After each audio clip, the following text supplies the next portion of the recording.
Take three. Hello and welcome again to the Rider Review. This is Eric Carruth Rider, and this week we're going to be taking a look back at the 1973 science fiction western thriller titled Westworld. Now, Westworld runs for 88 minutes long. It is written and directed by Michael Crichton. It was produced by Paul Lazarus III. The score was done by Fred Carlin, the cinematography by Gene Polito, and the editing was done by David Bretherton. And the stars of the movie are Yul Brynner, who you may have remembered from Anne and the King, or The King and I, and of course The Magnificent Seven. Richard Benjamin, who also went on to become a highly successful director himself. James Brolin, who's been, of course, famous for such TV shows like Marcus Welby MD, and he also was, of course, married to Barbara Streisand. Alan Oppenheimer, who's a well-known voice actor, who, of course, did the voice of Skeletor from the He-Man series. Let's see, we also had Dick Van Patten, who was, of course, the star of the TV series 8 is Enough, and the First Lady of Star Trek herself, the wife of Gene Roddenberry, and one of the primary leading characters in the Star Trek series. I'm talking Majel Barrett. Now, way before Michael Crichton wrote his most iconic novel, Jurassic Park, Michael Crichton went out of his way to construct a theme park of the future, and just like Jurassic Park, well, things don't go as planned. So in his directorial debut, Dr. Crichton made Westworld, which resulted in more credibility than what Steven Spielberg came up with in 1993. I guess I could probably say it's safe to say that this was the seeds to Jurassic Park. So with similar vibes to classic series like Wild Wild West, with a touch of killer androids, making this movie one of the best of its kind, combining science fiction and western together, two very contrasting genres, and the chemistry was both original and thought-provoking. I mean, who knew this would be happening? So, here's the plot of the story. A highly technological, advanced theme park has been created for rich tourist attraction,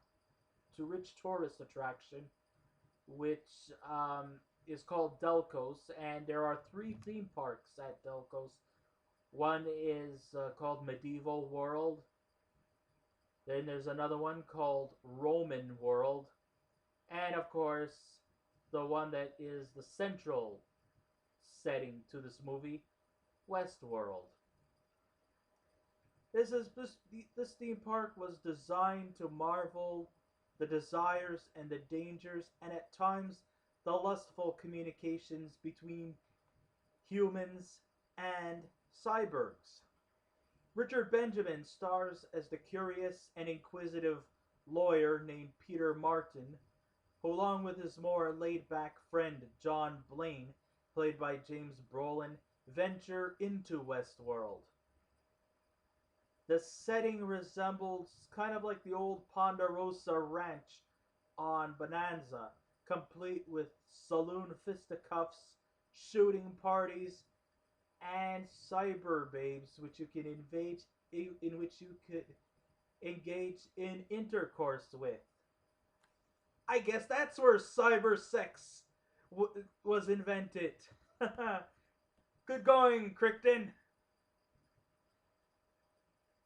Okay, so the fearful Martin eventually has a conflict with a gunslinger played by Yul Brynner, who doesn't talk much.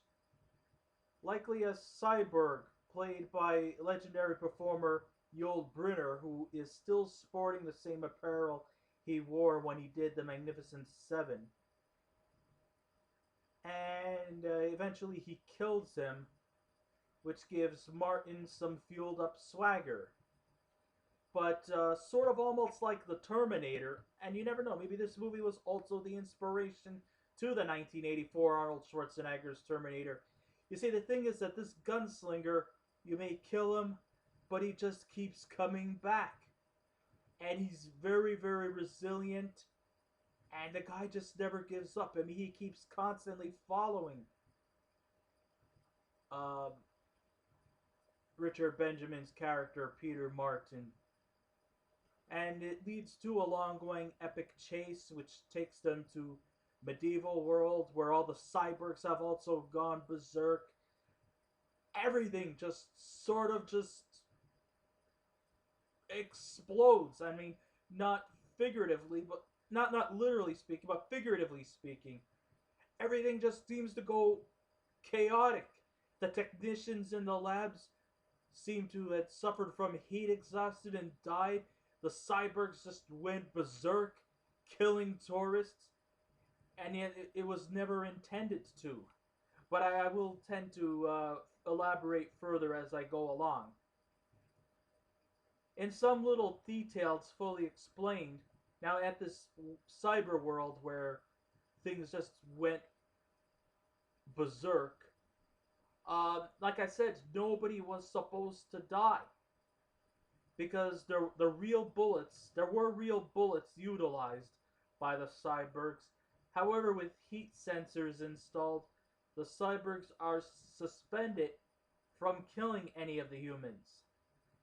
They did install heat sensors also to the swords in medieval world, but I don't know how they did that. That's beyond me. However, the engineer's creation takes a turn for a chaotic worse. It starts when Blaine gets bitten by a snake, a cyborg snake, and is then killed. Yul Brynner's bot resurrects to plot revenge, first by killing Blaine, and then just later stalks Martin, just like Arnold Schwarzenegger's character in the first Terminator movie. He dies, but he just keeps coming back. Then the bots start, targeting after the tourists, which results in Martin being the last survivor left after the day is done, and he is being chased out of Westworld and enters the park control centers and the remains of medieval world, which he is able to take down his adversary. I mean, he had to sort of rely on trying to run for dear life. I mean, since this cyborg is resilient, Mr. Martin, Peter Martin, he had to also rely on survival instincts. He tried to defeat him, by throwing hot acid in his face, hopefully to maybe potentially short circuit him. But the cyborg, with unintentional determination, he just, kept going after him. He had very little to say, but his actions truly spoke out. Then again, what do you expect? He's a cyborg. Cyborgs, I guess, are just meant to be stoic.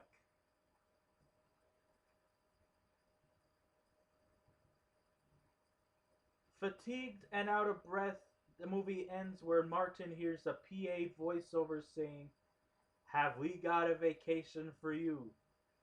And then the movie just fades out after. I guess Delco's had to be permanently shut down. I mean, since all the technicians had died from heat exhaustion and stress, the tourists have all been perished. The cyborgs are practically now in rust rubble. So I guess there was no other choice but to shut down Delco's for good. Over the years, Dr. Crichton has spawned a myriad of novels and films throughout his illustrious career, and a few obscure goodies, even more before becoming a household item. His themes would have a person obsessing themselves with technologies very similar to Jurassic Park, only their ideas shift into full-blown catastrophe. Westworld is the pinnacle of Dr. Crichton's direction and his approach towards epic comedy, which means underneath the thrills, There's a lot of subtle comedy, and to end with some innocent sounding advertising at the end, which of course happens in this movie. The star of the movie, Richard Benjamin, was a good example of the epic comic actor who was like in the same area as Gene Wilder and Charles Grodin. His popularity spawned from movies like Westworld. Benjamin, of course, would star in monumental adaptations of films like Philip Roth's Goodbye Columbus and Portnoy's Complaint. It's films like these where the humor lies upon brainy cynicism rather than just cheap laughs.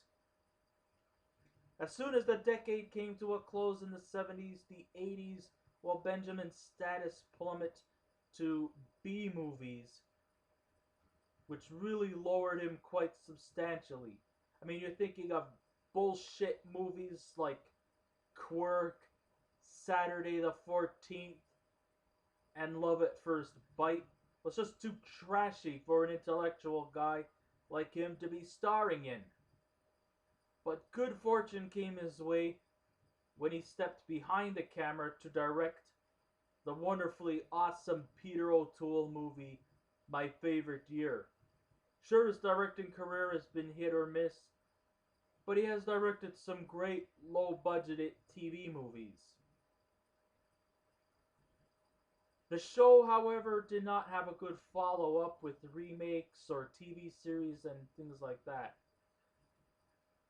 And Peter Fonda would eventually later star in the rightfully so obscure, god-awful sequel Future World, and the amazing, appalling TV series which commenced in the 80s titled Beyond Westworld, only lasted for like about 15 seasons and then it was canned, only to be never seen or heard from again, and once again, rightfully so. In 2016, which is this year, there will be a remake series based on Westworld, which would likely give the modern generation a chance to enjoy the ride like their parents and grandparents did in the 1970s. Jonathan Nolan and Lisa Joy are the creators of this series, and serving as producers are J.J. Abrams and Brian Burke. There are going to be big stars in this movie, this TV series as well. Anthony Hopkins, Ed Harris, Evan Rachel Wood, and Thandie Newton are also supposed to be starring in there as well. So Westworld kind of stamps its place in the annals of great sci-fi classics of the 70s like Silent Running, Capricorn Run, THX 1138, and as well as the 1968 classic Planet of the Apes. All these aforementioned films set the tone involving issues related, believe it or not, to the Vietnam War and the paranoia involving the Watergate scandal, which was, of course, the thing that happened in the 70s. This was a time where sci-fi was becoming more